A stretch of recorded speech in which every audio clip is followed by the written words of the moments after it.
आगमन का तीसरा सप्ताह, मंगलवार। पहला पाठ सफन्याह का ग्रंथ, अध्याय 3, पद संख्या 1 से 2, 9 से 13। उस विद्रोही, दूषित और कठोर हृदय नगर को धिक्कार। उसने न तो कभी प्रभु की वाणी पर ध्यान दिया और न कभी उसकी चेतावनी ही स्वीकारी। उसने कभी प्रभु पर भरोसा नहीं रखा, वो कभी उसकी शरण नहीं गया। मैं लोगों के होंठ फिर शुद्ध करूंगा, जिससे वे सब के सब प्रभु का नाम लें और एक हृदय होकर उसकी सेवा करें। इथोपिया की नदियों के उस पार से मेरे बिखरे हुए उपासक चढ़ावा लिए मेरे पास आएंगे। उस दिन तुम्हें लज्जित नहीं होना पड़ेगा, तुम्हारे बीच मेरे विरुद्ध कोई पाप नहीं किया जाएगा, क्योंकि मैं तुम लोगों में से डींग हाँकने वाले अहंकारियों को दूर करूंगा। उसके बाद मेरे पवित्र पर्वत पर कोई भी घमंड नहीं करेगा। मैं तुम लोगों के देश में एक विनम्र एवं दीन प्रजा को छोड़ दूंगा, जो इस्राएल में रह जाएंगे। वे प्रभु के नाम की शरण लेंगे, वे अधर्म नहीं करेंगे, झूठ नहीं बोलेंगे और छल कपट की बातें नहीं करेंगे। वे खाएंगे, पिएंगे और विश्राम करेंगे और कोई भी उन्हें भयभीत नहीं करेगा। सुसमाचार, मत्ती अध्याय 21, पद संख्या 28 से 32। तुम लोगों का क्या विचार है?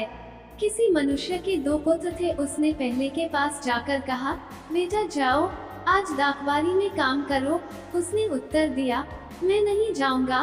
किंतु बाद में उसे पश्चाताप हुआ और वह गया। पिता ने दूसरे पुत्र के पास जाकर यही कहा। उसने उत्तर दिया, जी हाँ पिताजी, किंतु वह नहीं गया। दोनों में से किसने अपने पिता की इच्छा पूरी की? उन्होंने ईसा को उत्तर दिया, पहले ने। इस पर ईसा ने उनसे कहा, मैं तुम लोगों से यह कहता हूँ, नाकेदार और वेश्याएं तुम लोगों से पहले ईश्वर के राज्य में प्रवेश करेंगे। योहन तुम्हें धार्मिकता का मार्ग दिखाने आया और तुम लोगों ने उस पर विश्वास नहीं किया, परंतु नाकेदारों और वेश्याओं ने उस पर विश्वास किया। यह देखकर तुम्हें बाद में भी पश्चाताप नहीं हुआ और तुम लोगों ने उस पर विश्वास नहीं किया। मनन चिंतन।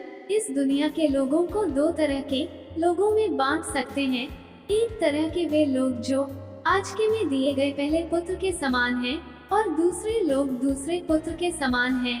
दोनों ही पुत्र उसी पिता के थे और उसने दोनों की समान रूप से परवरिश की और दोनों को एक समान वातावरण एवं सुविधाएं मिली। उस पिता की उन दोनों से एक समान आशाएं थी। एक पुत्र मन का साफ था। उसने अपने पिता से स्पष्ट बोल दिया कि वो काम करने नहीं जाएगा, लेकिन बाद में उसे बुरा लगा, इसलिए वो गया। उसके लिए काम करना जरूरी था, न कि चिकनी चुपड़ी बातें करना। लेकिन दूसरे पुत्र के लिए लुभावनी बातें करना महत्वपूर्ण था, न कि काम करना। नाकेदार और वेश्या को समाज में सब लोग पापियों के रूप में ही जानते थे। यह बात किसी से नहीं छुपी थी कि ये लोग धर्म से परे और ईश्वर से दूर थे। लेकिन जब उन्हें पश्चाताप का बुलावा मिला तो उन्होंने अपना मन फिराया और अपने पाप स्वीकार किए और पश्चाताप किया। वहीं दूसरी ओर वे लोग थे जो दूसरों की नजरों में बड़े पवित्र और धार्मिक समझे जाते थे, लेकिन यह केवल बाहरी दिखावा था। आंतरिक रूप से वे ईश्वर से बहुत दूर थे और ईश्वर की इच्छा का पालन करने से उनका दूर दूर का संबंध नहीं था। हम विचार करें, मैं किस प्रकार का व्यक्ति हूँ? क्या मैं पहले पुत्र के समान हूँ, जो अपने पिता को बातों से प्रसन्न नहीं करता बल्कि उसकी इच्छा पूरी करता है, या दूसरे पुत्र के समान जिसकी बातें और कार्य एक दूसरे के विपरीत हैं? आज के सुसमाचार में 2 बेटों का दृष्टांत है। एक जो आज्ञाकारिता की घोषणा करता है लेकिन पिता की आज्ञा का पालन नहीं करता है, और दूसरा जो अवज्ञा की घोषणा करता है लेकिन पिता की आज्ञा का पालन करता है।